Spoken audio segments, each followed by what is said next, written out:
taller del cicle de taller sobre el fet migratori, últim almenys d'aquest curs, pues, tiempo por venir el futuro, ja ens dirà pues, l'any que ve com plantegem les coses.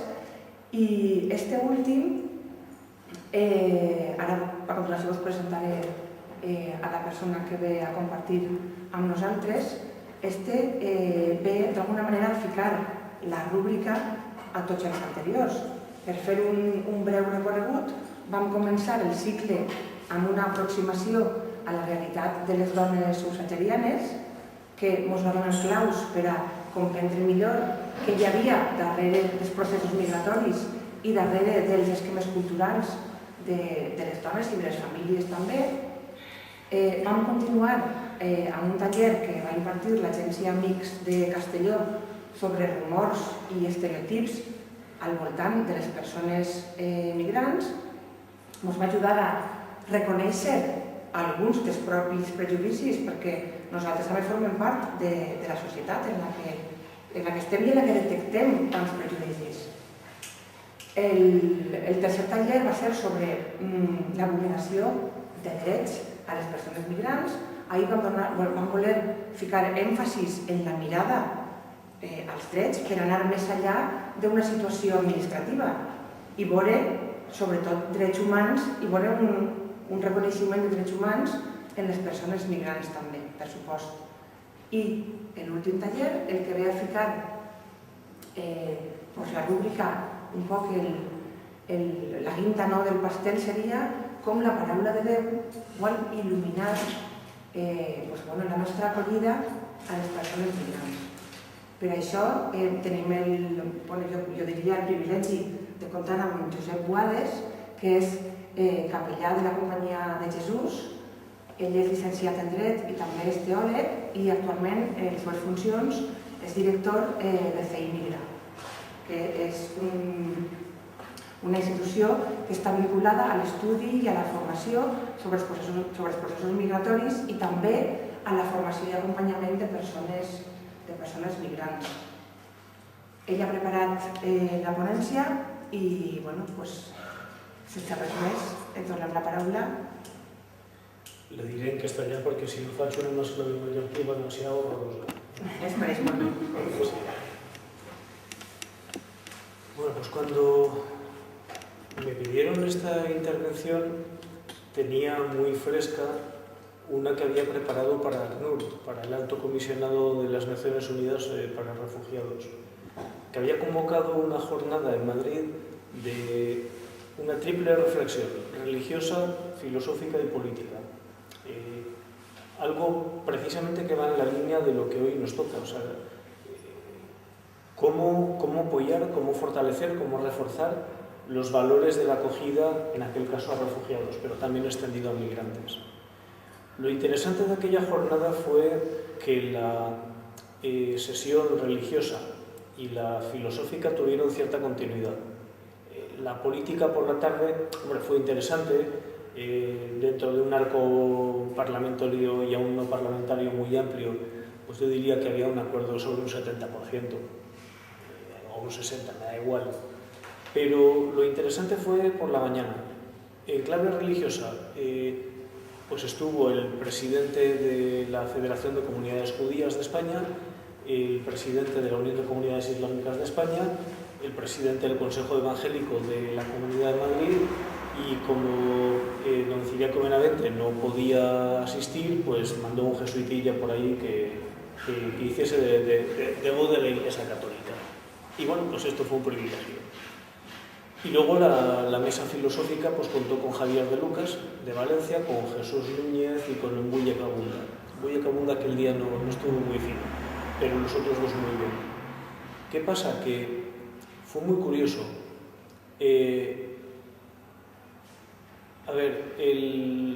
El representante, digamos, de los evangélicos insistió en la centralidad absoluta de la palabra de Dios en la tradición cristiana evangélica. Muy bien, es algo que uno espera oír.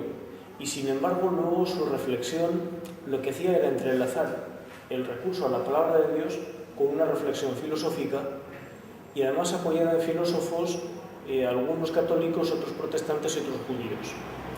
El presidente de la Federación de Comunidades Judías pues también se refirió a la palabra de Dios, evidentemente, pero también recurrió a una serie de filósofos judíos, protestantes y católicos. El presidente de la Unión de Comunidades Islámicas de España recurrió también pues, tanto al Corán como a los hadices, a la Sunna, pero también lo enlazó con una cierta reflexión filosófica. Vamos, al final nos encontrábamos con un recurso a la palabra de Dios, a las Escrituras, pero no solo. ¿Por qué hago esta introducción? Por algo que tenía preparado para decirles, que comuniqué y que también he dejado en ese extracto que está ahí sobre la mesa. En clave católica, el acercamiento a las migraciones tiene o sigue 4 pasos. Por una parte, un análisis del fenómeno migratorio y un análisis que se vale de las ciencias sociales, pues la sociología, la economía, las ciencias políticas, el derecho. Es un análisis, una reflexión, por tanto,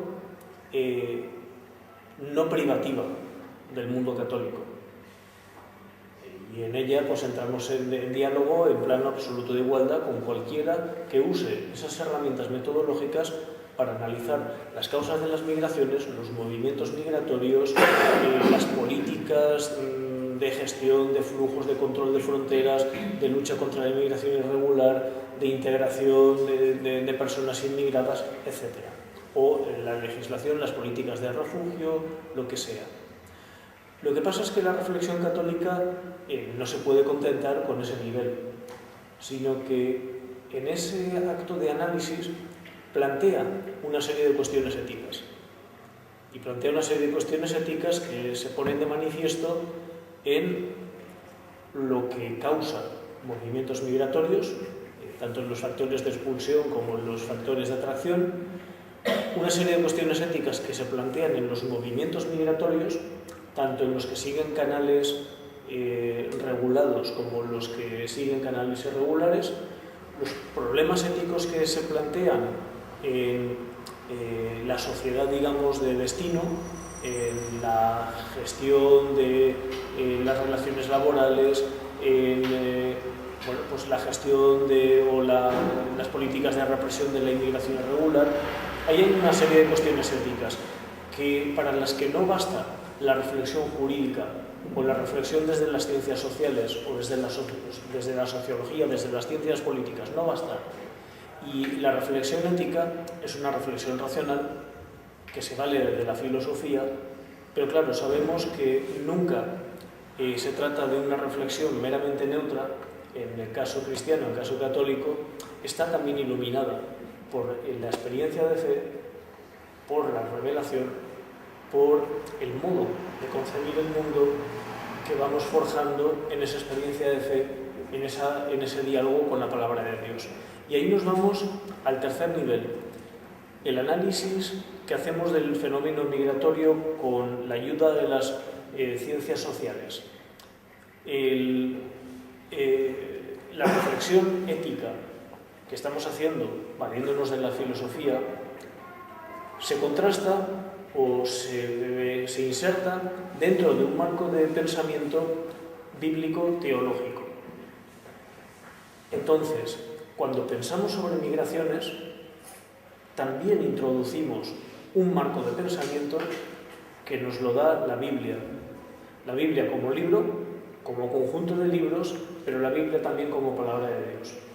Y un marco que no solo es bíblico, sino que es teológico, sino que procede de una reflexión a partir del dato de la fe, a partir del dato de la experiencia creyente.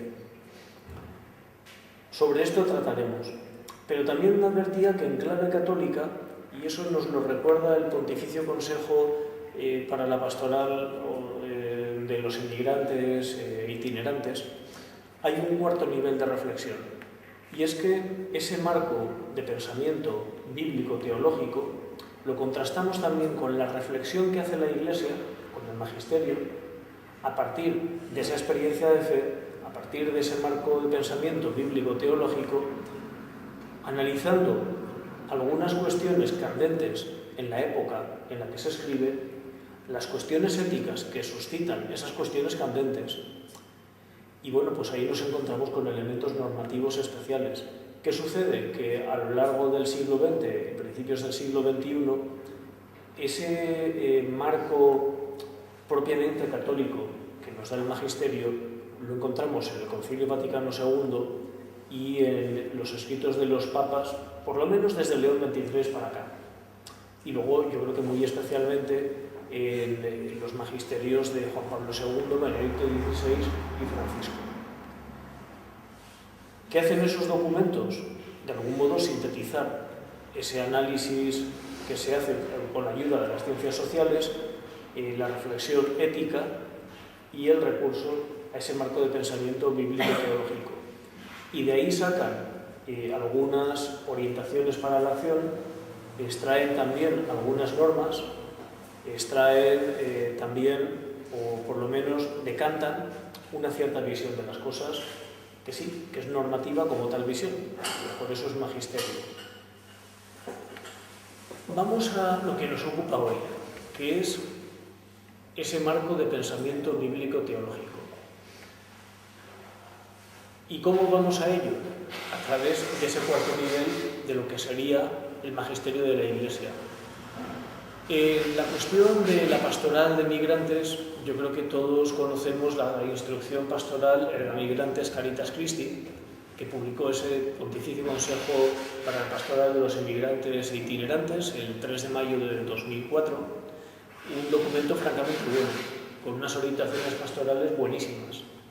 Ese documento contiene unos extractos de las Escrituras, los números del 12 al 16, que me entretuve en analizar para aquella ocasión y yo creo que nos vale para esta, para ver que no me bastaba, que encontraba un elemento problemático. Vamos allá. Esos números del 12 al 16 los podéis encontrar perfectamente en la instrucción y si alguien coge luego este paquetito de hojas también los encontrará allí. ¿Qué es lo que hace la instrucción cuando recurre a la palabra de Dios para iluminar la pastoral de migrantes?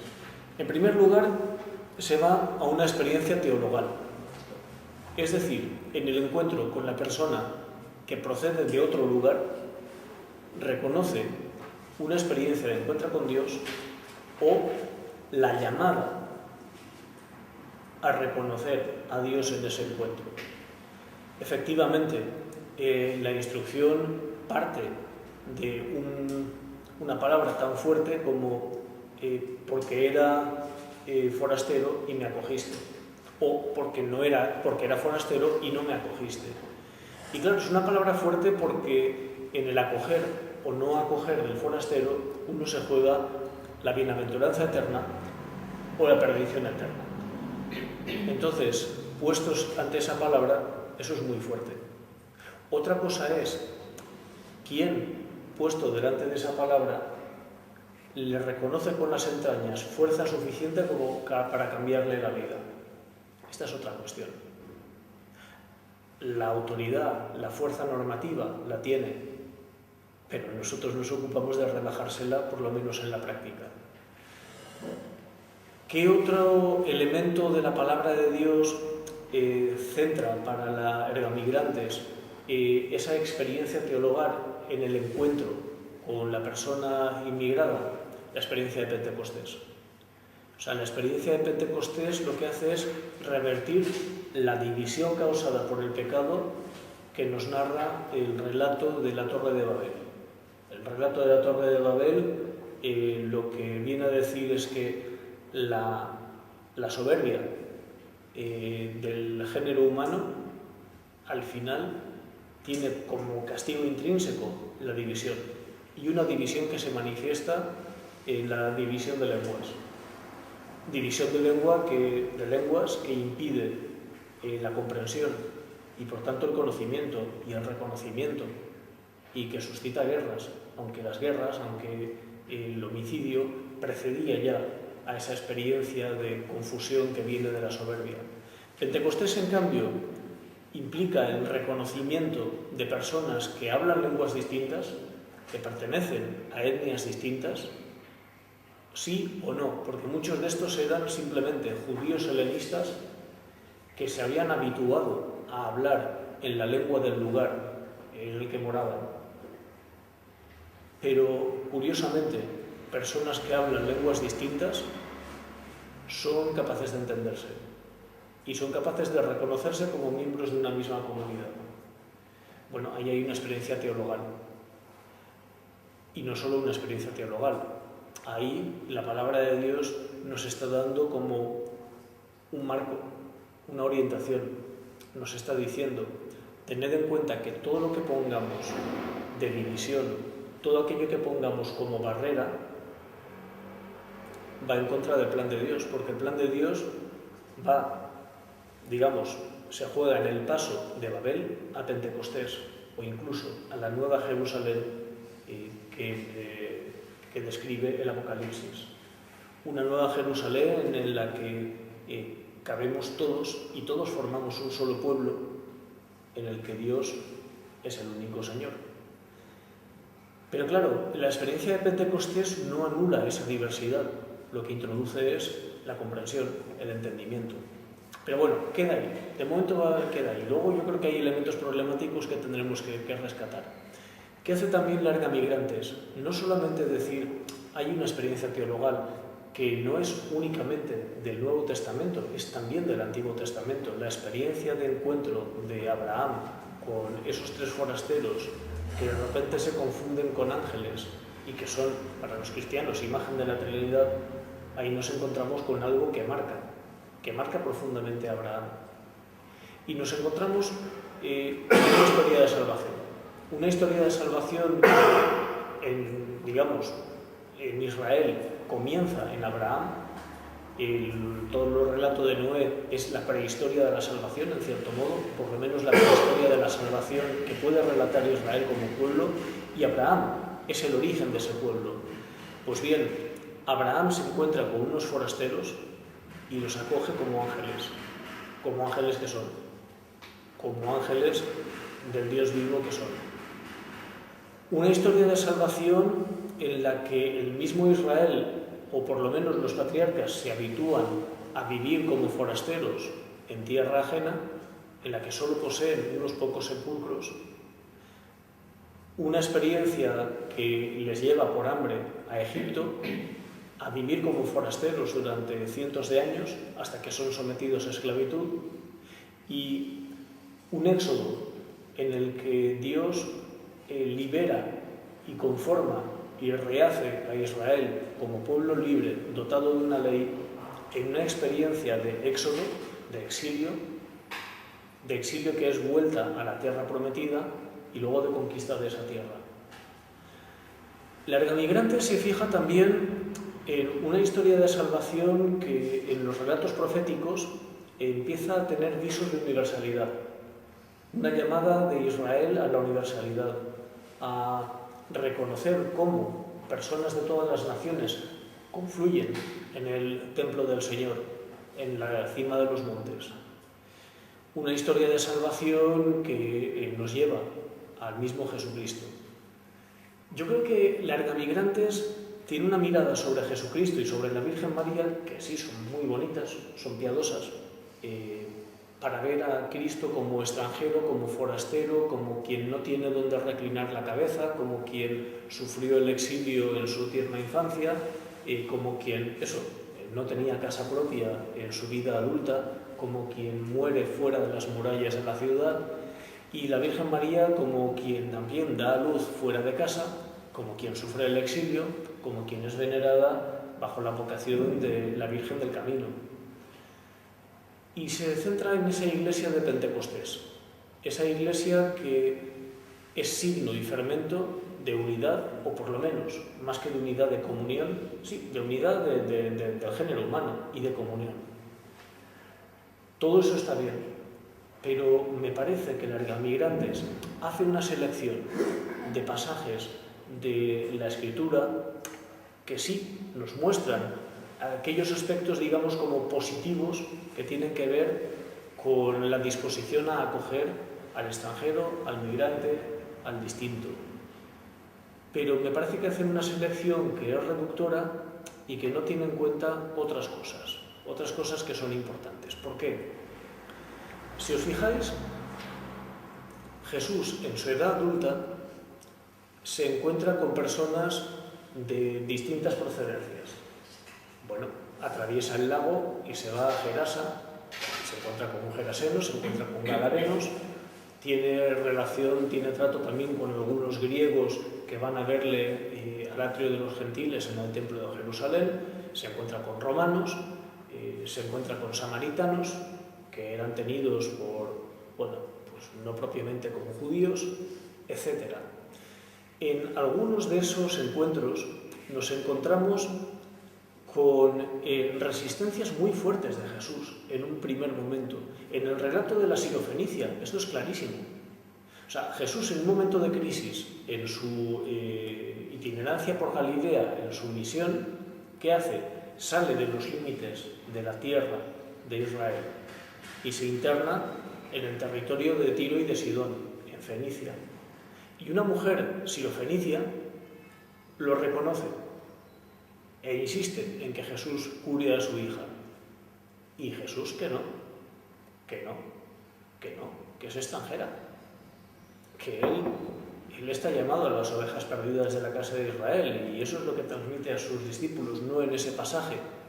Eso nos lo narra en otro momento Mateo, pero sí le dice que no es justo que él dé a los perros el pan de los hijos. O sea, él se sabe con una misión en el pueblo de Israel, no para los gentiles. Y luego es verdad que la fe de esta mujer le hace cambiar de disposición. Entonces, más que la letra de la palabra de Dios, más que el precepto, porque fui forastero y me acogiste, más que la confesión de fe o la profesión de fe de Israel, mi padre era un arameo errante, o los mandatos de acoger al huérfano, a la viuda y al forastero y tratarlos como a los hijos del pueblo, más que esto, a mí me parece importante el advertir que en Jesús hay un movimiento que va del rechazo a la aceptación. Y me parece importante esto porque nos encontraremos normalmente con nuestros propios movimientos de rechazo y con los movimientos de rechazo que encontramos en todo el pueblo. Y con los movimientos de rechazo que nos parecen particularmente sangrantes cuando observamos que es en personas que se confiesan católicas que encontramos unos índices más desaforados de rechazo a las personas extranjeras. Entonces, si no nos vamos a esa clave que encontramos en Jesús que le hace cambiar del rechazo a la aceptación, perderemos el tiempo. Porque por más que digamos, esto es palabra de Dios, a la gente le dará igual, e incluso a la gente que se confiese con más fe. ¿Qué es lo que le pasa a Jesús? Jesús en el encuentro con la sirofenicia, ¿por qué la rechaza? A mí me parece que la rechaza en parte porque un mecanismo de supervivencia de la especie humana es esa prevención frente a lo extraño. ¿Por qué? Porque cuando sabemos de qué van las cosas, cuando conocemos a las personas, buenas o malas, sabemos cómo reaccionar. Alguien extraño nos causa prevención porque no sabemos si es potencialmente peligrosa esa persona. No sabemos si la situación es potencialmente peligrosa. Y cuando hay elementos que disuenan, nos ponemos alerta. Pero no me basta esta explicación. Yo creo que en Jesús hay un elemento de rechazo que no es simplemente por el hecho de ser extraño, porque, por ejemplo, no lo vemos con el endemoniado geraseno. Al contrario, vemos en Jesús una profundísima compasión. Ahí da igual que no sea judío, simplemente ve a alguien con un instinto de autodestrucción fortísimo. ¿Y qué hace? Expulsar los demonios. ¿Qué es lo que le pasa con esta mujer sirofenicia que insiste en que cure a su hija? Pues que no forma parte del pueblo de Israel. Pero ¿no habíamos quedado en que el pueblo de Israel tiene conciencia de ser descendiente de un arameo errante y de haber recibido en la ley el mandato de acoger al extranjero, al forastero que habita, que mora en tierra de Israel, con el mismo grado de protección que a la viuda, que al huérfano, y con la misma decencia que a los hijos del pueblo de Israel? Sí, ciertamente. Israel es consciente de que tiene ese mandato de proteger al forastero desvalido. Forastero como persona, como individuo, como grupo mínimo que no causa una amenaza al pueblo porque son tan pequeños que no tienen fuerza. Forastero que se encuentra en desigualdad y que se encuentra por debajo porque no le vinculan la sangre, no tienen los vínculos de sangre propios de la familia, del clan, de la tribu, que son los que pueden proteger a una persona en caso de enfrentamiento. El forastero precisamente está a merced de esas relaciones de familia, de clan y de tribu que hacen que haya un grupo de personas que funcionan compactamente, como una piña. El forastero no. Pero Israel, que protege a los forasteros que moran y se sujetan a un mínimo de la ley de Moisés, está educado para salvaguardar su propia identidad como pueblo, su propia identidad religiosa frente a la amenaza de los extranjeros. La amenaza de los extranjeros que puedan querer atentar contra la independencia de Israel, pero también la amenaza de la confusión, de la mezcla indiscriminada con extranjeros que implique también la confusión religiosa. Las grandes advertencias a Israel cuando la conquista de Canaán son precisamente: extermina a los cananeos, porque si no los exterminas te vas a mezclar con ellos, y si te mezclas con ellos vas a adorar a otros dioses y vas a sacrificar a tus hijos y vas a practicar la prostitución sagrada. O sea, hay una serie de cultos que son repugnantes para la conciencia de Israel conforme se va dejando educar por el Señor, su Dios. Y las grandes tentaciones, más que en el tiempo de los jueces, que ya en el tiempo de la monarquía, es precisamente esa confusión. ¿Cuál es el problema de Salomón? Que como rey poderoso tiene que concertar alianzas con los soberanos vecinos. ¿Y cómo conciertan las alianzas? Casándose con sus hijas y permitiendo que esas esposas mantengan sus cultos privativos. Entonces en Israel deja de haber un solo culto y se practican cultos que no son solamente diversos, sino que son contradictorios, y cultos en los que hay elementos que son repugnantes. Esa es la tentación de Israel, la de confundirse. Una tentación que durante la monarquía pudo tocar sobre todo a la realeza, pero también al pueblo, porque observamos cómo en el templo del Señor, además de los elementos del culto del Señor que rescató a Israel de Egipto, hay otros elementos sagrados. Y en cierto modo, cuando los babilonios, cuando primero los asirios destruyen Israel y los babilonios destruyen Jerusalén y el templo de Jerusalén, se lee como castigo porque Israel se dejó contaminar por los extranjeros y por los dioses extranjeros. Lo que había sido un castigo, que era la dispersión de Israel, el exilio, curiosamente luego tuvo otras relecturas. ¿Por qué? Porque conforme Israel se acostumbra a vivir en la diáspora, incluso cuando una parte del pueblo de Israel regresa a Jerusalén y regresa a Judea, Israel empieza a descubrirse con una vocación de pueblo sacerdotal. Empieza a saberse pueblo sacerdotal en medio de otros pueblos, de modo que convive con otros pueblos, preserva la ley del Señor, preserva su identidad y da a conocer al Dios del cielo.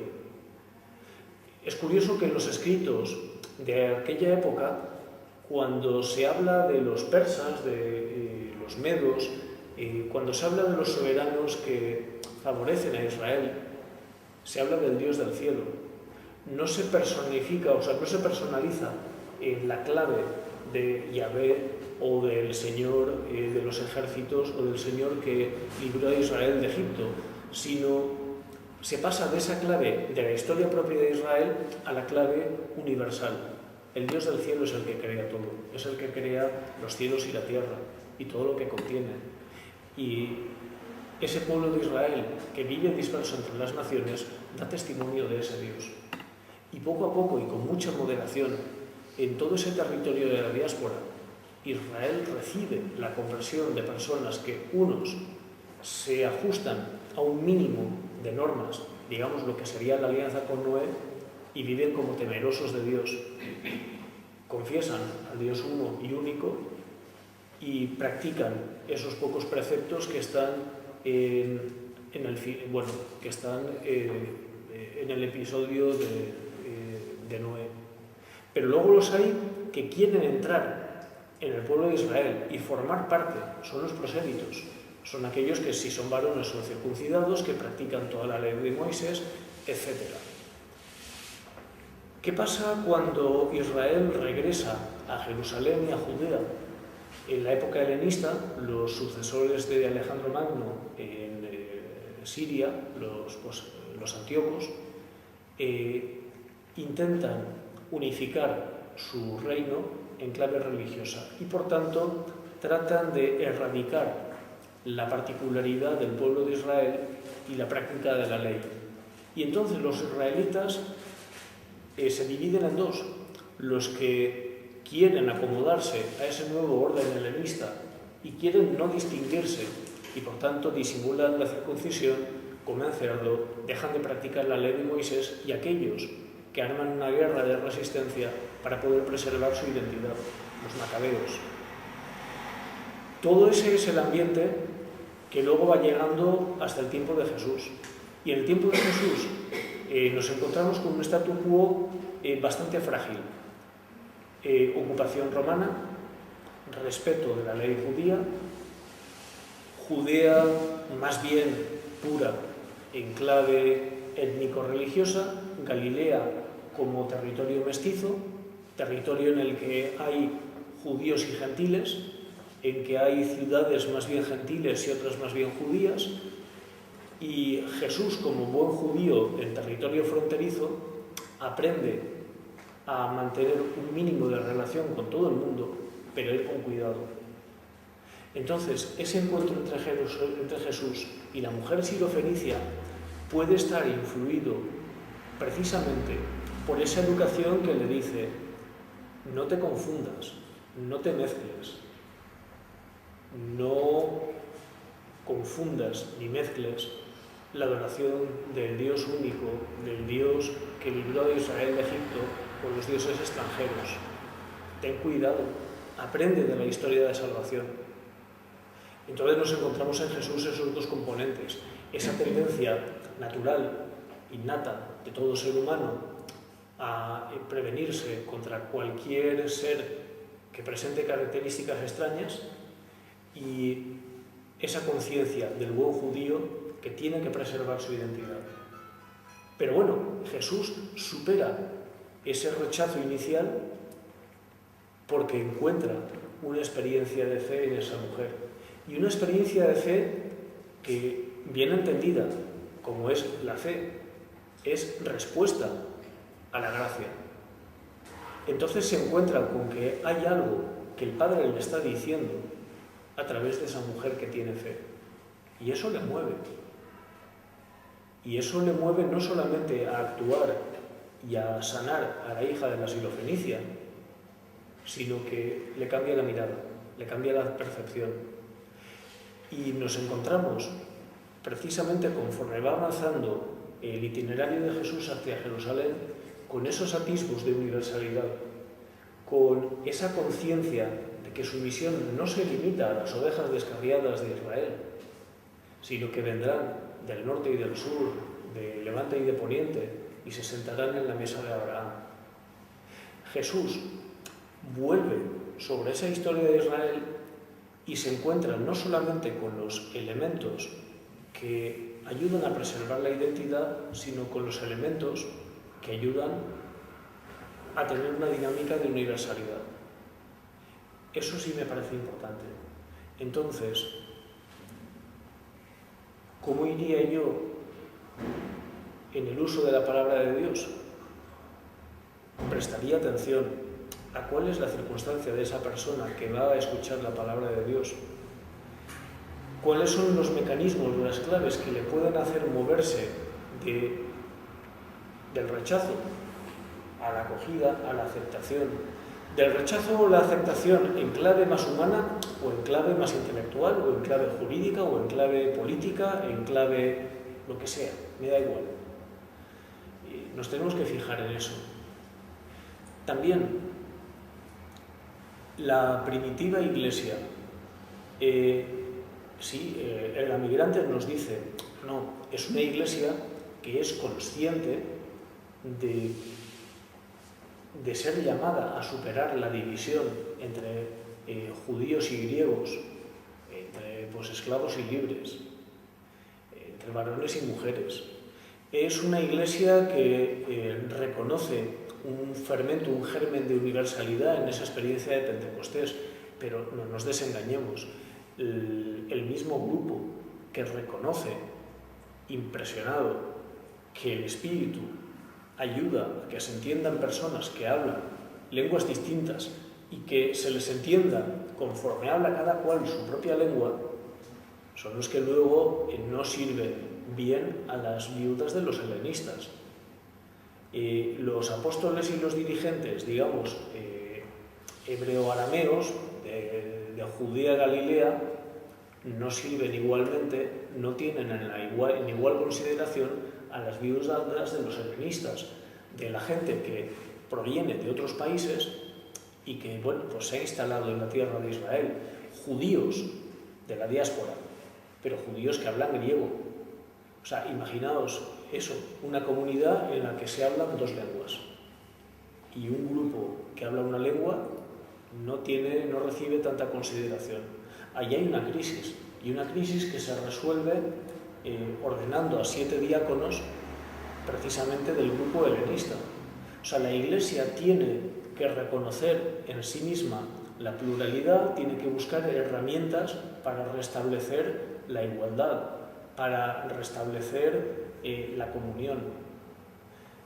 Entonces no podemos pensar solamente en una iglesia primitiva que se abre a esa universalidad, sino en una iglesia que tantea, que no siempre da los pasos linealmente. Y luego incluso cuando algunos gentiles reciben el Espíritu Santo y se les reconoce como cristianos, los hay que dicen, no, tienen que pasar por la ley de Moisés y tienen que circuncidarse y tienen que respetar los preceptos alimenticios. Y otros, con Pablo a la cabeza, dicen, no, si han recibido el mismo espíritu que nosotros, ¿quiénes somos nosotros para imponerles la práctica de unos preceptos que ni nosotros mismos somos capaces de cumplirlos al 100%? Si el Señor ha obrado en ellos esa transformación, eso viene de Dios. O sea, no pongamos nosotros cortapisas a la acción del Espíritu. Pero hay un enfrentamiento muy fuerte, muy violento. Un enfrentamiento que se resuelve en cierto modo, pero también porque crece la iglesia helenista, queda muy chica la iglesia, digamos, judeocristiana, y poco a poco esos restos judeocristianos van quedando desplazados a la periferia. Hay más elementos de la iglesia en los que quizá esa experiencia primera de Pentecostés o la experiencia de Israel que vive en la dispersión, en la diáspora, se traducen también en la primera literatura. La carta Diogneto es una joya de la literatura cristiana del siglo II. Y precisamente esa carta Diogneto nos presenta a los cristianos como quienes no nos distinguimos en nada del resto de la humanidad, que vivimos en cualquier parte, vestimos igual que viste la gente del lugar. Si acaso vivimos como transeúntes en nuestra propia tierra, somos capaces de vivir como en la propia patria cuando estamos fuera y de vivir como transeúntes cuando estamos en casa. Somos personas que si nos distinguimos por algo es porque no exponemos a los niños pequeños y porque compartiendo mesa no compartimos lecho.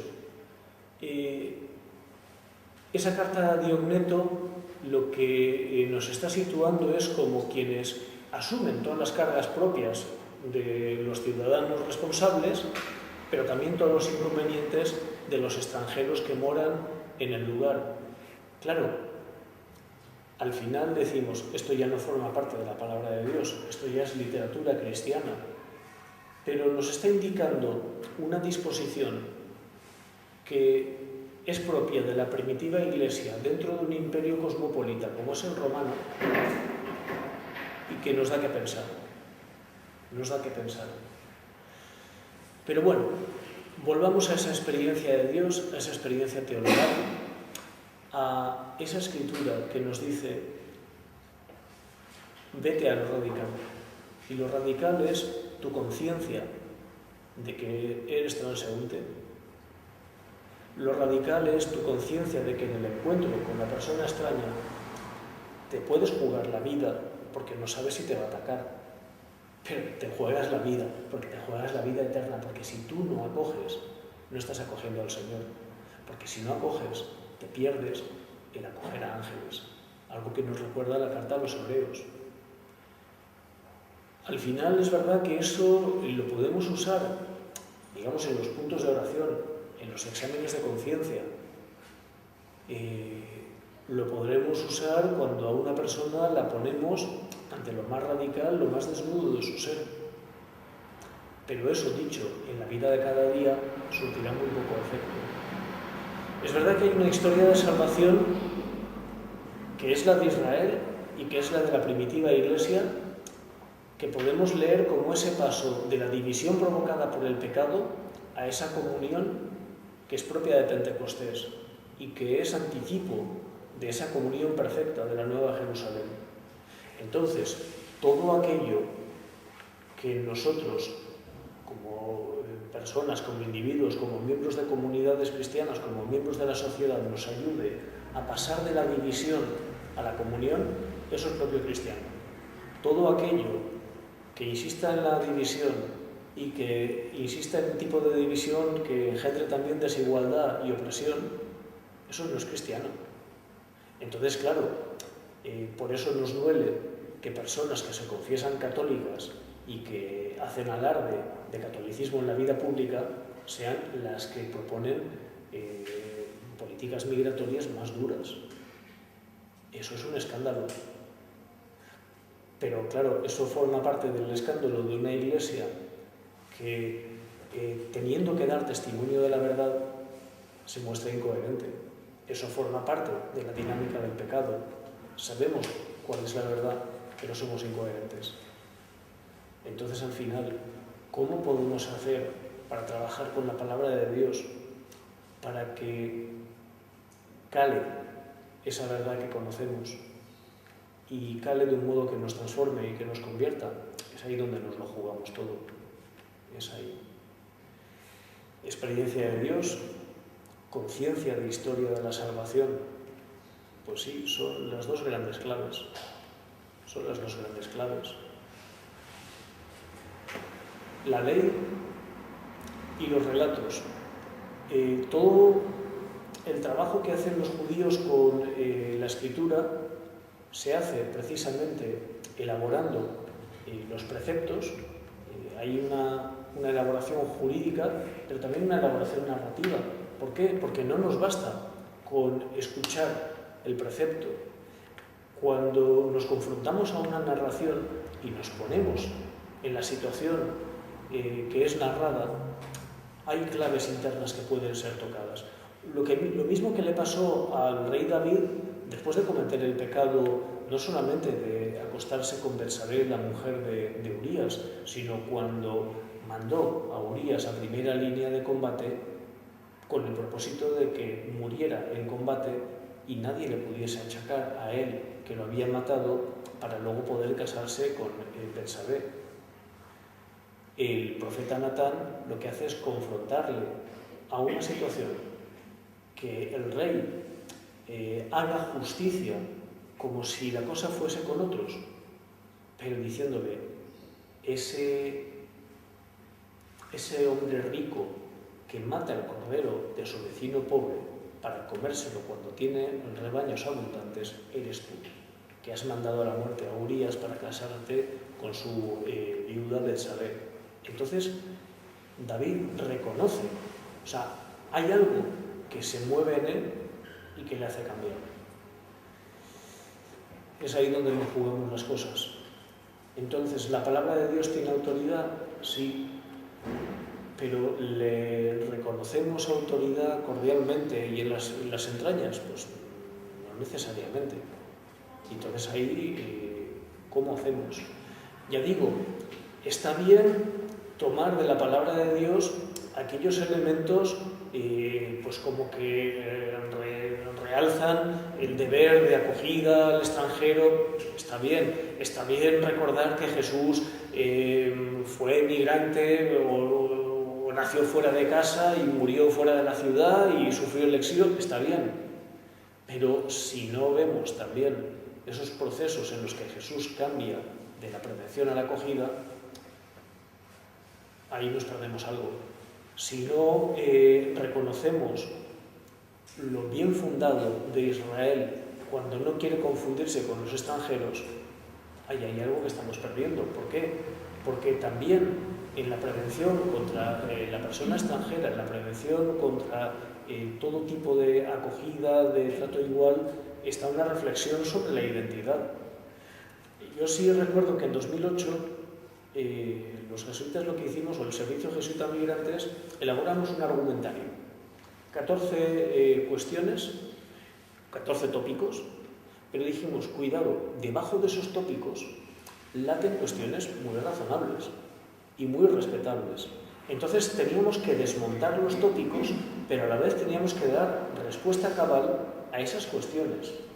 Nosotros tenemos que poder decir, cuando tú no estás por la labor de dar un trato igual, cuando tú no estás por la labor de acoger, cuando tú estás por la labor de castigar, cuando tú estás por la labor de controlar, tenemos que ver cuáles son esos tópicos, cuáles son esos rumores, esos estereotipos que hay que desmontar. Hay que ver cuáles son los intereses espurios que hay que denunciar, pero también hay que ver cuáles son esas razones que hay que atender. Y hay que ver cómo damos respuesta a esas razones diciendo, tu razón está bien pensada, pero mírala desde este otro punto de vista y mira que lo que tú propones quiebra la igualdad, quiebra la libertad, quiebra el reconocimiento, quiebra la fraternidad, quiebra la comunión. Al final tendremos que jugar, sí, con buenas razones, no siempre bien formuladas, pero tendremos que ir en esa dinámica que nos encontramos en las Escrituras y que nos embarca hacia esa nueva Jerusalén, que nos embarca en esa experiencia actual de Pentecostés, que nos embarca en esa perpetua conversión del rechazo a la acogida. Yo creo que llevo casi una hora, es bueno parar y más bien pues entrar como en diálogo, porque si no, igual pues entro en bucle y puede ser aburridísimo.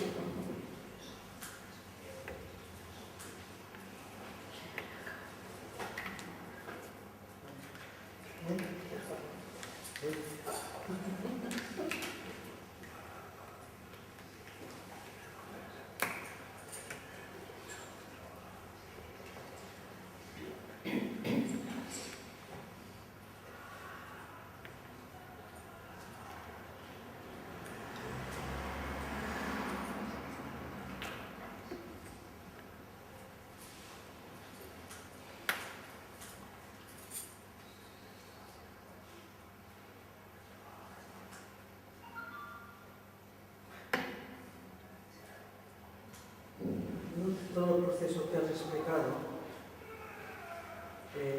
lo experimentado en un trabajo comunitario.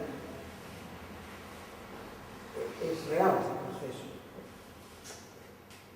Hablo del proceso interior. Lo que pasa que hay itinerarios de personas, veo, que el momento sale de sus raíces, de verdad, esa conexión con la inmigración. Pero luego también hay retrocesos con las mismas personas. Hay retrocesos condicionados mucho por el entorno social. Esa, digo yo, la experiencia que veo.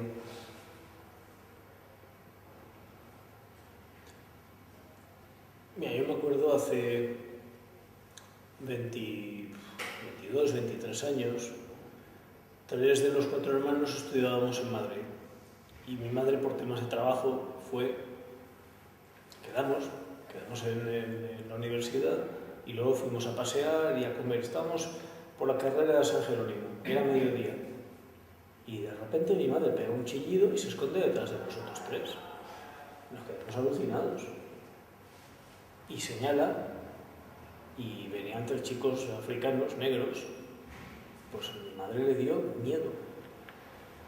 Pero yo no sé cuántas personas negras había visto en su vida entonces. Este es el primer acto. Segundo acto. Bueno, incluso, sí, por entonces. ¡Ay! No saps el desgracia.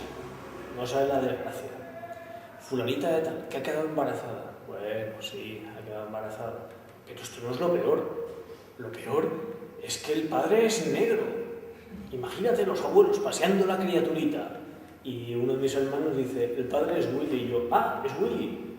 Pues un chaval más o menos de nuestra edad, pues que no sé, o sea, en aquel entonces no pensábamos en categoría inmigrante, era negro y ya está, era Willy.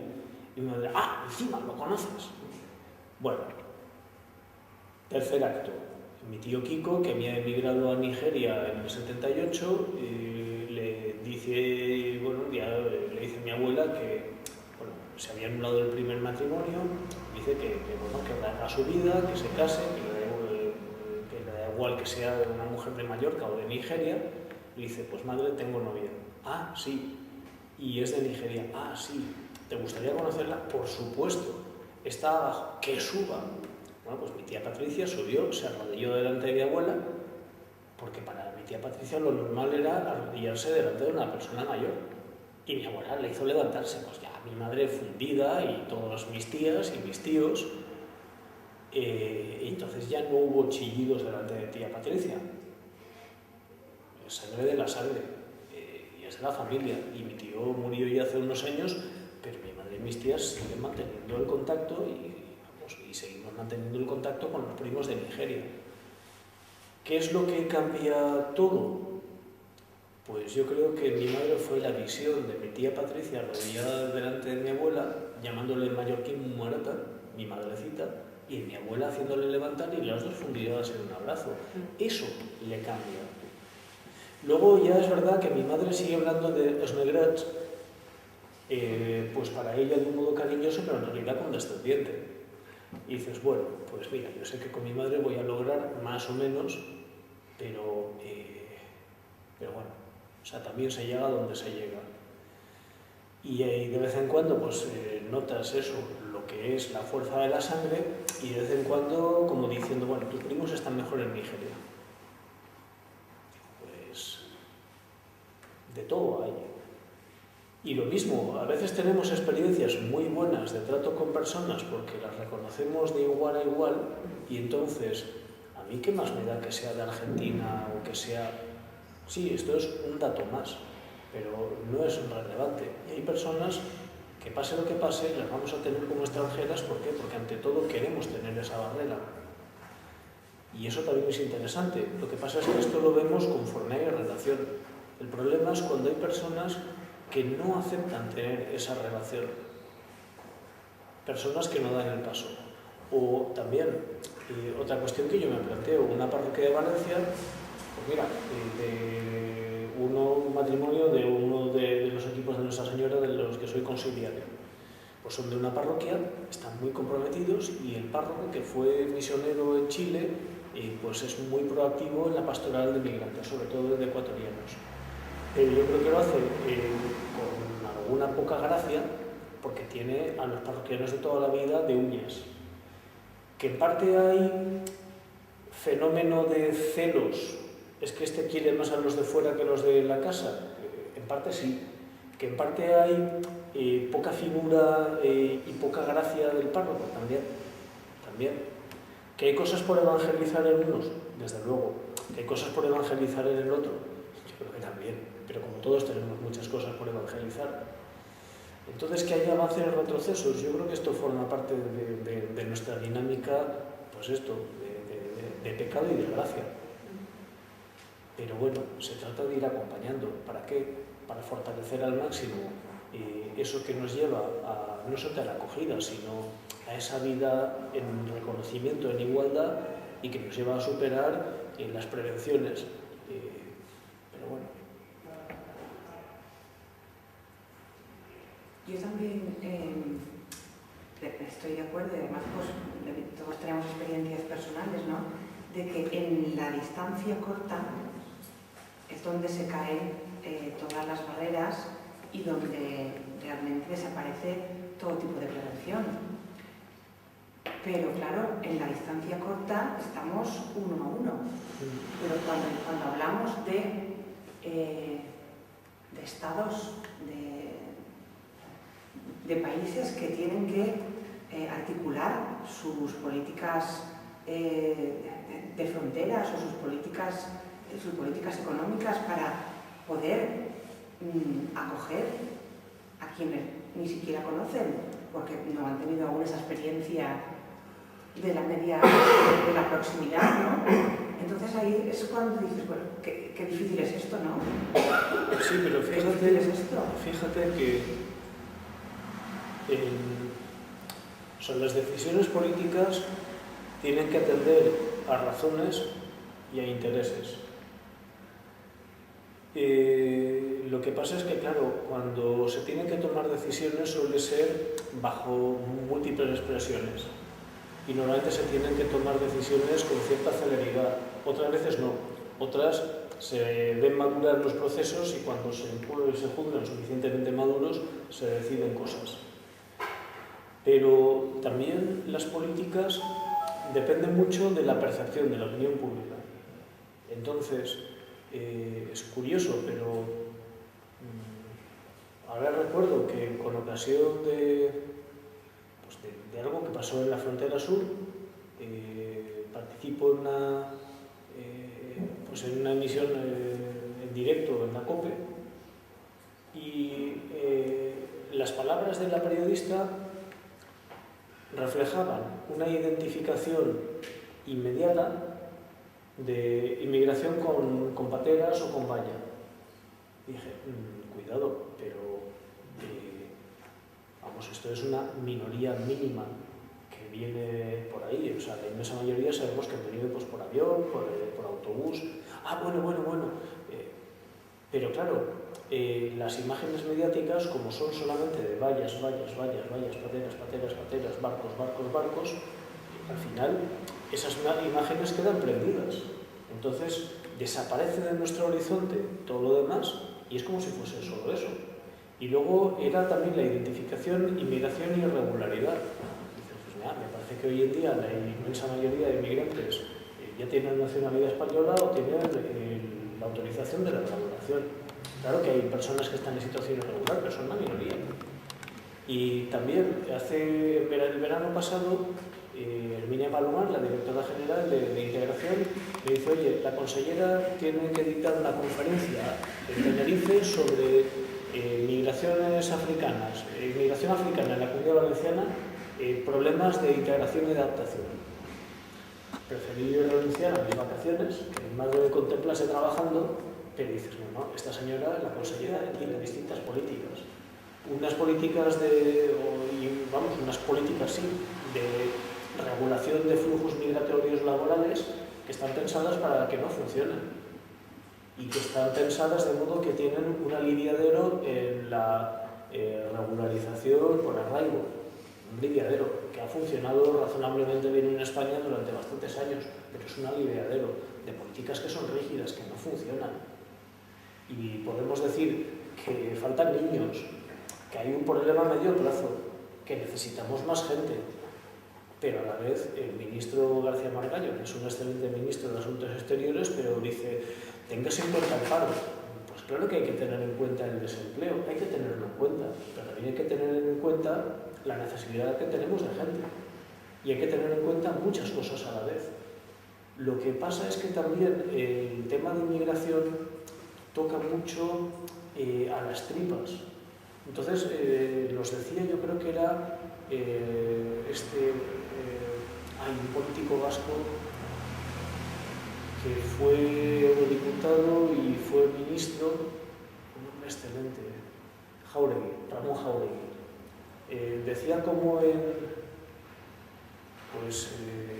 había habido un debate entre Zapatero y Rajoy, y a Zapatero los asesores le dijeron que sobre todo evitara hablar de inmigración, porque si hablaba de inmigración perdería apoyo popular. Mientras que a Rajoy le dijeron, tienes que abordar 3 temas: seguridad ciudadana, inmigración y terrorismo. Porque digas lo que digas, vas a poner contra las cuerdas a Zapatero. Porque en la percepción pública general, lo de inmigración, cuanto menos, mejor. Pero es algo que toca las tripas. Por eso digo, cuando recurrimos a la palabra de Dios, tenemos que hacerlo de un modo que alcancemos esas tripas. Y eso no es tan fácil. Eso se puede hacer cuando alguien está en ejercicios espirituales y se abre a la acción de la gracia. O eso puede pasar cuando una persona se ve confrontada con una situación crítica y tiene que recombinar y replantear las cosas. Entonces, la palabra de Dios sí le ilumina. Pero en circunstancias normales, lee la palabra de Dios como quien oye llover. Y es así. O sea, ¿cuántas veces hemos escuchado en el Evangelio, el que quiera seguirme, que cargue con su cruz y me siga? Palabra del Señor. Sí, gloria a ti, Señor Jesús. Pero nos da igual. ¿Por qué? Porque dicen, sí, ya me veo yo con una cruz. Ni lo pensamos hasta el día que nos vemos confrontados a eso. Y entonces decimos, ¿y de verdad, Señor, esto es lo que me toca por seguirte? Pero solamente cuando nos vemos confrontados a estas situaciones críticas, entonces es más fácil que la palabra nos ilumine. Situaciones críticas que pueden ser muy dolorosas, pero también simplemente de reconfiguración de significados. Y la reconfiguración de significados se da a veces en circunstancias más ligeras. Y si nos hemos encontrado con una persona que hubiésemos dicho que tenía que ser malísima y ha resultado muy buena, pues nos impresiona vivamente. Pero igual, si una persona que pensamos que tenía que ser buena nos defrauda, pues esto al final también, ¿qué hace? Nos bloquea. ¿La palabra de Dios nos ilumina? Sí, pero no de cualquier modo.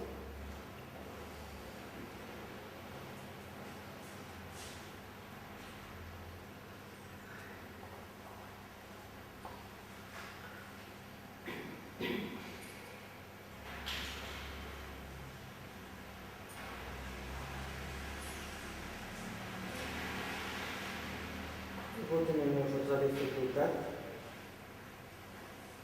que es la parte sacerdotal,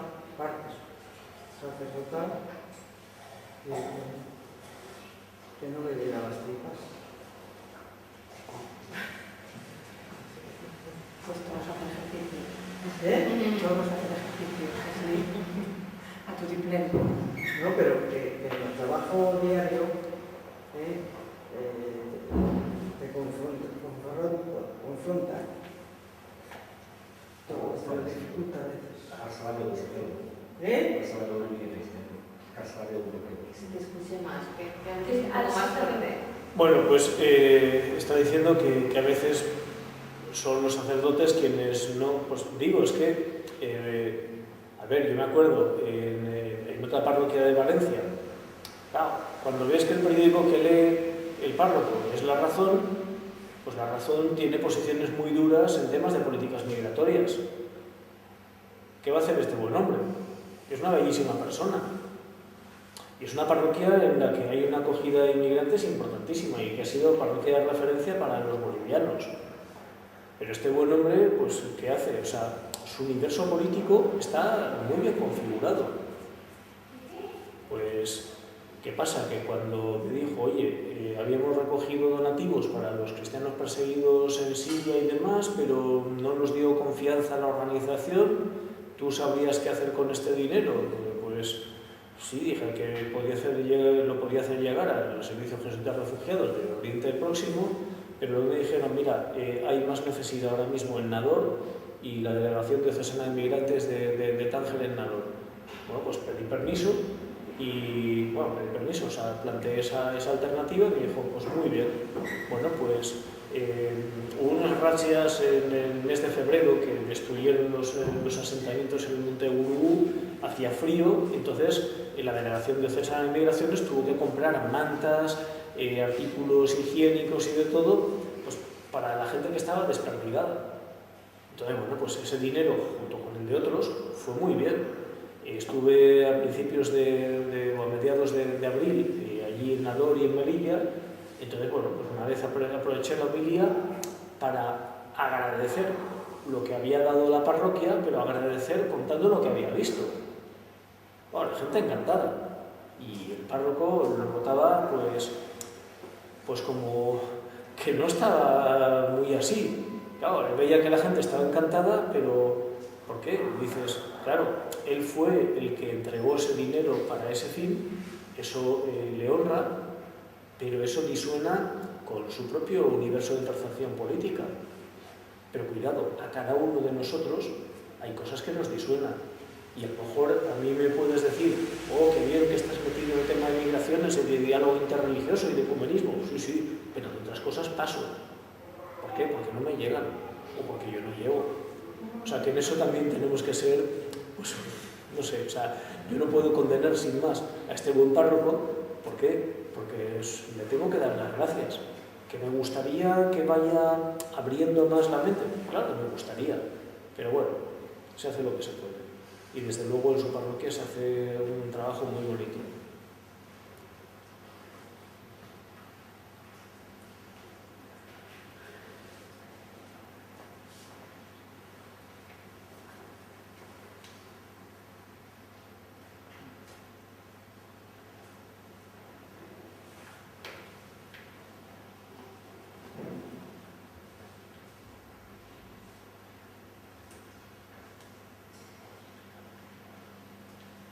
Me parece que os he dejado chafaos. O estáis siestitivos o con bajas presiones. Bueno, yo me estaba acordando del comentario que hizo un político con motivo de... A mí me gustaría ser por aquellas fechas que comento de Allarte, de La Habana. Todos los temas se resolverían si cada uno se comprometiera a entrar a una de las personas que llevan que en su casa.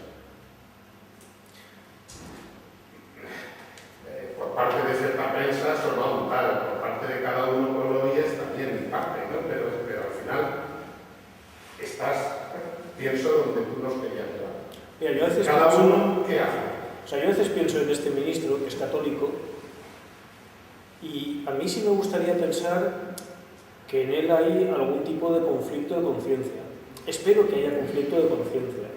Otra cosa es que luego entienda que por responsabilidad tiene que hacer cosas que yo creo que son injustas. A él le duele que la Iglesia Católica sea muy firme en esos temas de garantía de derechos humanos en la frontera sur. Y yo creo que estamos haciendo bien. Y es una posición fundamentalmente ética y evangélica y no entra en politiquería. Pero claro, a él le gustaría que bendigamos su política. Pues lo siento, mire, o sea, le acompañaremos para que no sufra lo indecible, pero algo tiene que sufrir. Y también, gracias que usted está donde está y que se compromete como católico en la vida pública.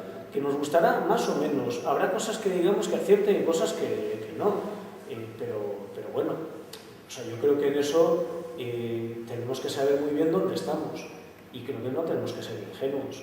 O sea, ni lo podemos condenar y excomulgar, ni lo podemos beatificar.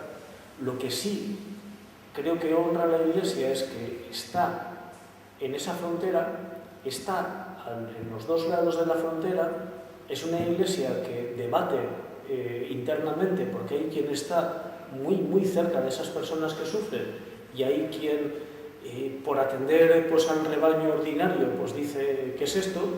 Bueno, pues esto también hay que tenerlo en cuenta. O sea, los párrocos de Melilla no son muy reacios a toda la atención y protección de los migrantes que saltan. ¿Por qué? Porque tienen la mentalidad de melillenses. Y eso hay que comprenderlo. A la vez hay que decir, no me conformo, te comprendo, pero no me conformo. Lo mismo, un ministro, pues oye, enhorabuena, señor mío, que usted está donde está. Pero cuando usted hace algo que yo juzgo en conciencia que está mal, le tengo que argumentar que está mal. Con todo el respeto y el cariño, pero tengo que argumentárselo. Bueno, pues sí, y a mí sí me gusta ver, o sea, algo que merece la pena leer para quien maneja Facebook, son los escritos de Monseñor Agrelo. Don Santiago Agrelo, el arzobispo de Tánger, es una pasada. Es una pasada. O sea, la frescura evangélica, la humildad que tiene. Claro, hay quien dice que claro, tiene una diócesis tan pequeña en número que toda su vida pastoral la atraviesa Facebook, y en parte es verdad. Pero lo que está escribiendo pues, es muy alentador. Pero vamos, que no solamente de don Santiago Agrelo, que hay mucha gente que está ahí en frontera y que está a pie de calle. Y luego pues hay gente buena que sí, que acoge en su casa. Pero dices, no me basta con acoger a la gente en casa. Es que estamos hablando de sociedades en las que tenemos que vivir con igualdad de derechos. Claro, yo me encuentro con relaciones en las que a veces para mí trabaja alguien que sitúo yo en un plano inferior. Pero si nos quedamos en una sociedad en la que la extranjería es sinónimo de posición más baja en un estrato social, pues aquí hay algo que no funciona. Al final necesitamos ser fermento de comunión y eso que implica que en cualquier estrato social tiene que haber gente de todo, pero que tenemos que ver cómo instauramos, cómo reducimos la desigualdad, cómo introducimos elementos de fraternidad, cómo deshacemos aquello que hace el pecado. Pero bueno, me estoy enrollando.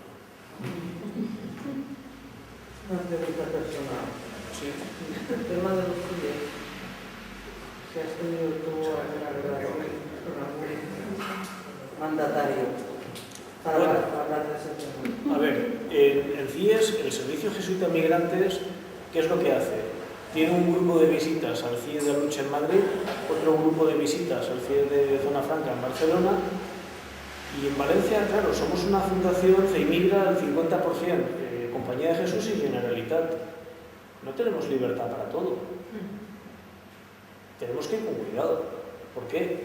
Porque bueno, digamos, la Generalitat, yo creo que acogió la propuesta de crear una fundación del 50%, porque era un modo de encontrarse con una alimentación de las políticas de inmigración que no vienen ni del ámbito partidista ni de la propia administración, pero a la vez, bueno, pues esto tiene unos ciertos límites. Entonces, CEIMIGRA no tiene una línea de compromiso directo en el CIE.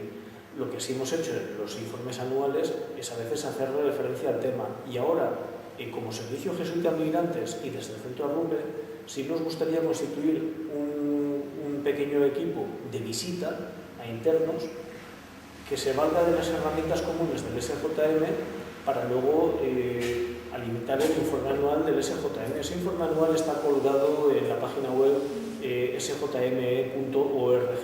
Este año trata sobre internamiento y expulsiones express, porque resulta que ahora ya más del 60% de expulsiones no pasan a través de los CIE, sino que son personas que se llevan a comisaría y en menos de 72 horas se ha ejecutado la expulsión.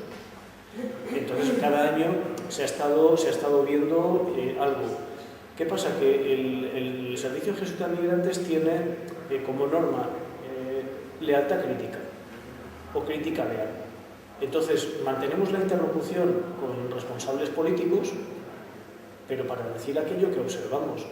¿Qué sucede? Que así como cuando el gobierno preparó el reglamento, había entidades y plataformas que dijeron de ningún modo no queremos colaborar en algo que vemos como malo, porque es algo que regula una institución que tiene que desaparecer, los TIE, nosotros dijimos, no nos gustan los TIE, nosotros creemos que un día tienen que llegar a desaparecer, pero en tanto eso no suceda, tienen que poder tener las máximas garantías.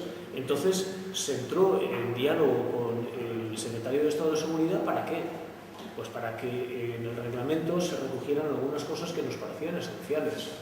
El reglamento lo recogió, algunas de nuestras propuestas están en ese reglamento, pero este año decimos en el informe que ese reglamento es papel mojado. Nos alegramos mucho de que estuviese ahí escrito, pero es papel mojado. Lo mismo, nuestro compromiso en la frontera sur, pues esa delegación diocesana de migrantes de Tánger en Nador, pues cuenta con un jesuita y con una hija de la Caridad y con más gente. Y desde España, pues sí, vamos elaborando mucha reflexión. ¿Qué sucede? Que nosotros nos hemos posicionado muy claramente contra las devoluciones en caliente, contra lo que se llama ahora rechazo en frontera, y lo argumentamos.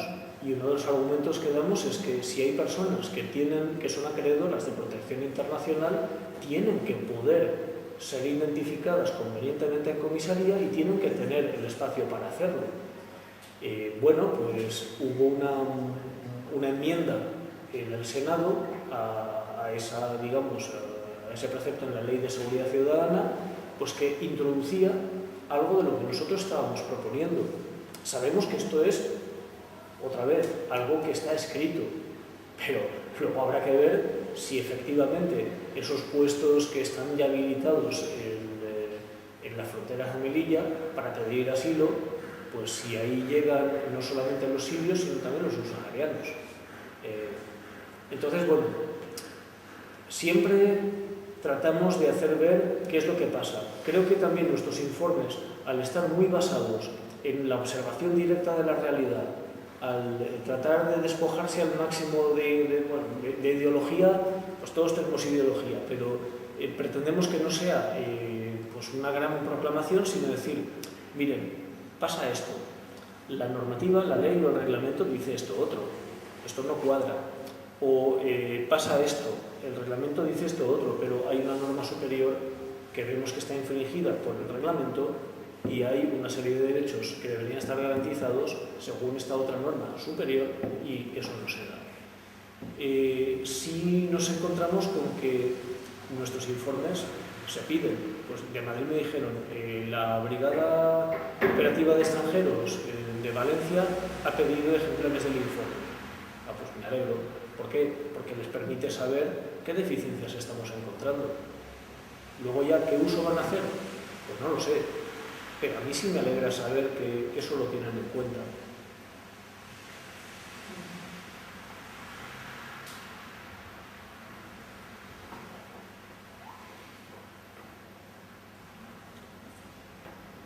Luego hay una cosa, claro, cuando voy viendo las cifras de padrón y las cifras también de los residentes, son cifras que disminuyen y aquí en Castellón se nota mucho, mucho. Pero eso no se nota solamente en el padrón, sino que lo notan en las parroquias, lo notan en un montón de sitios. Y no es solamente la gente extranjera que se va, sino también pues, familias españolas. Claro, ahora cuando vemos ya anuncios de empresas o de entidades que lo que hacen es financiar la vuelta a casa de nuestros emigrantes, a los que no se llaman emigrantes hoy en día, pero que lo son, dices, bueno, pues ahí yo creo que también hay algo que nos puede ayudar a reflexionar. ¿Qué es lo que queremos para los nuestros que se van a otro sitio? Pues que puedan irse a buscar trabajo. Y si no lo encuentran ya, les acogeremos de nuevo. Pero que por lo menos puedan ir. Entonces tenemos que decir, veamos un marco que sea justo, equitativo, razonable, que cualquier persona que entiende que no puede encontrar lo que busca allí donde vive pueda buscarlo en otro sitio. Que es verdad que toca al poder político poner un cierto coto, ordenar, regular, pues sí, pero con una cierta flexibilidad. Yo sí creo que podemos aspirar a unas políticas migratorias, pues no sé, más equitativas y más flexibles. Pero como las políticas migratorias son europeas, no son españolas. Las españolas están dentro de ese marco europeo y las situaciones de los distintos Estados miembros son muy diversas, pues complicado lo tenemos. Complicado lo tenemos. Que luego, igual que hay políticas migratorias europeas, que la Iglesia en Europa y las conferencias, lo que sería como la Confederación de Conferencias Episcopales, pues que también trabaja en una dirección muy determinada, sí, y yo creo que muy bien. O sea que eso también tenemos que ver, no solamente el compromiso local que tenemos como Cáritas Seguro de Castellón, sino el ver cuál es la posición que está adoptando toda la Iglesia española en tema de migraciones y pensar eso también en clave europea. Eso tenemos que hacerlo. En años de inmigración hemos tenido también más contacto con diócesis de origen, digamos, de grupos que emigraron aquí. Bueno, o sea, constantemente nos tenemos que adaptar. Pero a mí esa clave, digamos, de decir, oye, Pentecostés, eso es presente, la Nueva Jerusalén es algo que esperamos. ¿Eso cómo se traduce en términos cívicos y políticos? Ahí también nos jugamos mucho. No solamente en usar la palabra de Dios para tocar esas claves que nos permiten cambiar de orientación, sino encontrar esa traducción de la palabra de Dios al lenguaje cívico-político, al diálogo con personas que no participan necesariamente de la misma tradición. En esto, en un foro de fronteras en Melilla, Marc Aquia, un jesuita maltés que había estudiado teología moral en comillas, ¿no?, preparó una conferencia espléndida, tanto que le dijimos, Marc, danos la conferencia que te la editamos y te la subimos a la página web del SJM. Lo que él hace a un público diverso es, a partir del relato del buen samaritano,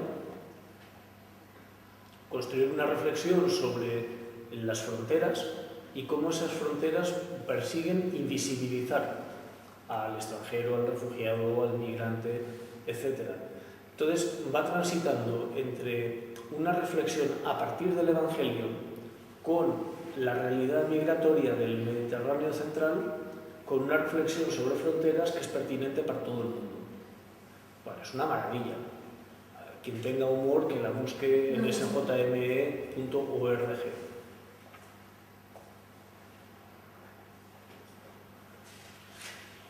sjme.org.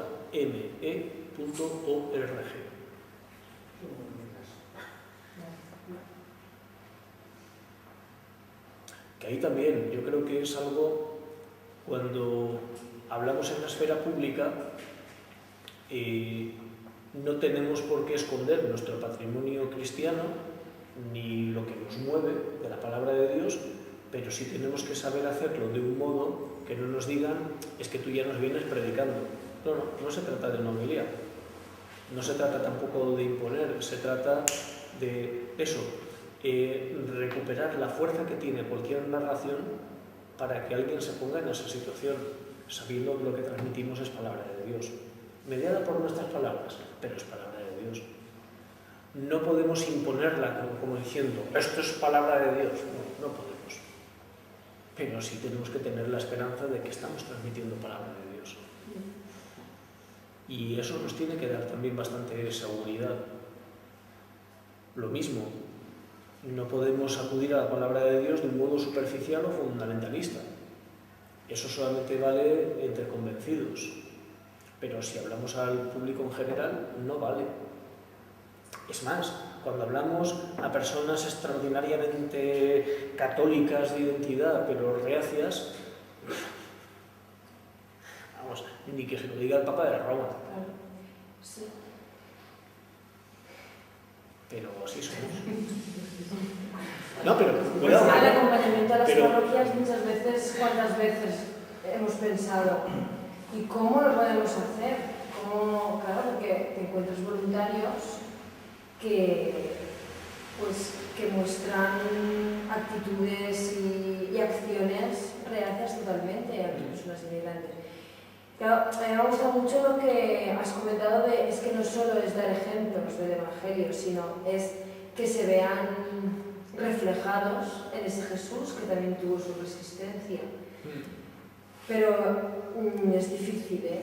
Claro que Es muy difícil para los que se supone que son cristianos, como que para el público en general ya. Sí, pero fíjate cuántos relatos, cuántas películas nos muestran a personas de una pieza que puestas en una situación que les descoloca, pues se recomponen. Entonces ahí también se trata de esa labor paciente de estar, de acompañar, porque llegado el momento sí podemos sembrar la semilla. Puro evangelio. Es esperanza. Puro evangelio. O sea, si tú tienes un camino bien pisado, echa las semillas que quieras, que eso no germina. Y todo. Pero si hay un momento en que se resquebraja esa tierra, entonces tienes por lo menos una grieta en la que puedes echar. Luego se necesitan más condiciones. Pero bueno.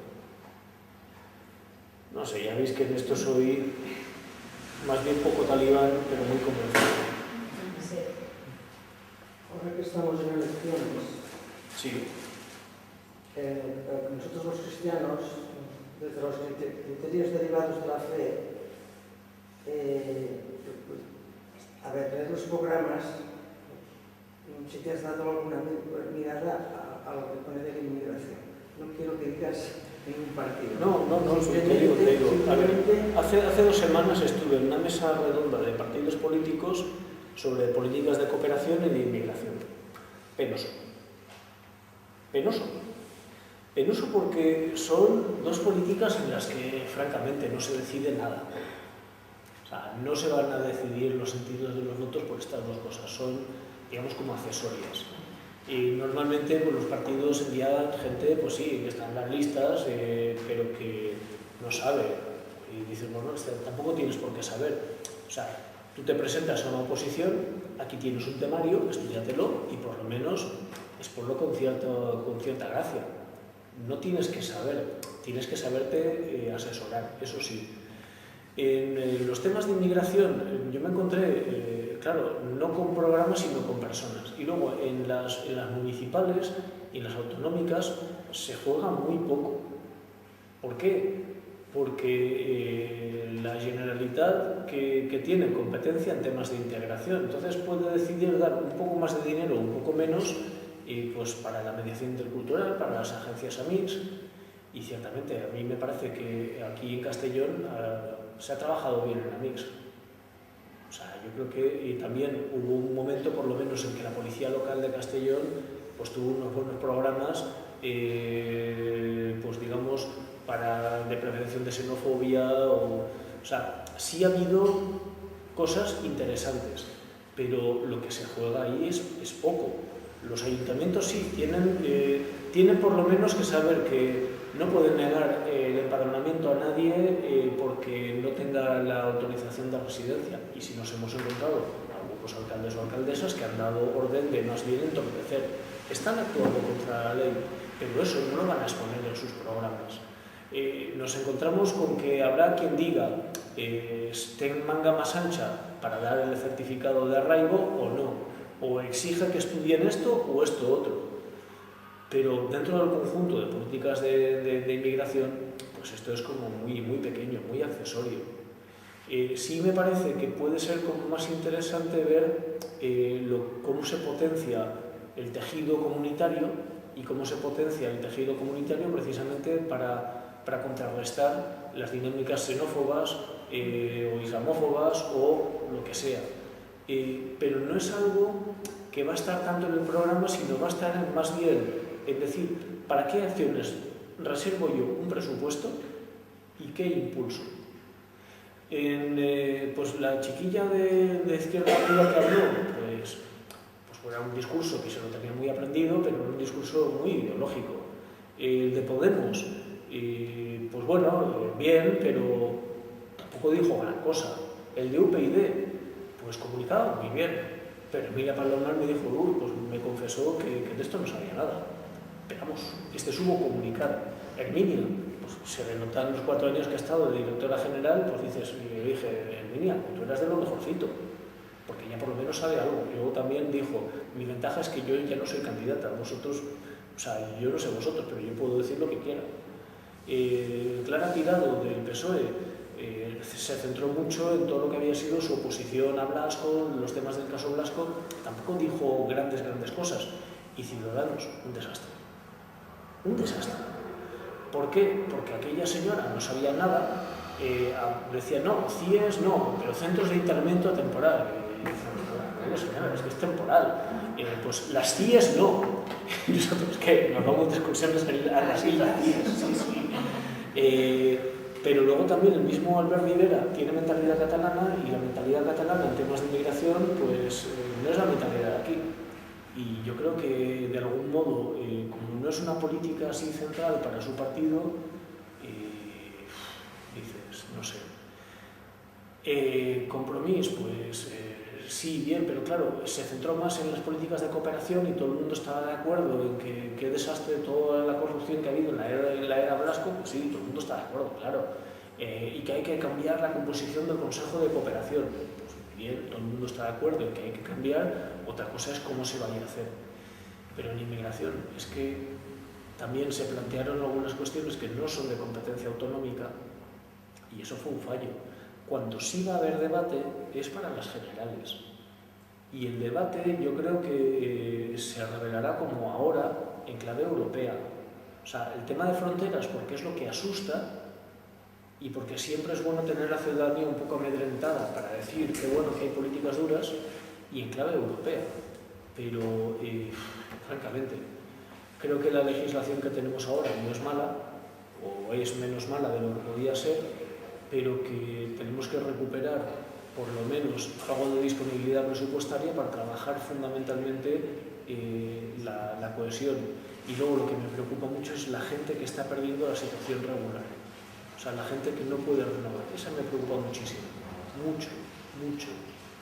Porque aunque la Secretaría General de Inmigración e Inmigración me dijo en Madrid que no, que su consigna es que a nadie se le deje caer, yo decía, Marina, cae. La gente cae. Pero claro, ella desde la Torre de Marfil del Ministerio se piensa que lo que ella piensa se cumple. Y no es así. Y la gente sufre. Pero bueno, igual que hay gente que sufre, pues tienes un montón de ejemplos de normalidad. Y yo creo que también tenemos que aprender no solamente a ver, sino transmitir esa mirada sobre una realidad que cubre un abanico muy amplio, desde el éxito, la normalidad, la integración, la segregación, la xenofobia, las dificultades de integración, el sufrimiento. Y creo que solamente si reflejamos esa mirada amplia que recorre toda esa escala, seremos más creíbles. Porque si solamente nos centramos en una cosa, dirán, ya está, cada uno con su tema. Y porque la realidad es mucho más amplia. Entonces no podemos ni caer en la propaganda, ni tampoco en el guerrero. Pero bueno, ya estoy en plan meeting y tampoco se puede hacer esto. Bueno, pues no sé si alguien tiene interés en aportar nada más, y si no es así, pues bueno, personalmente, y creo que hablo en nombre de todos, ha sido un privilegio escucharte, y además así en pequeño comité, ¿no? Con mucha cercanía y mucha proximidad. Y pues nada, darte las gracias en nombre de Caritas Diocesana.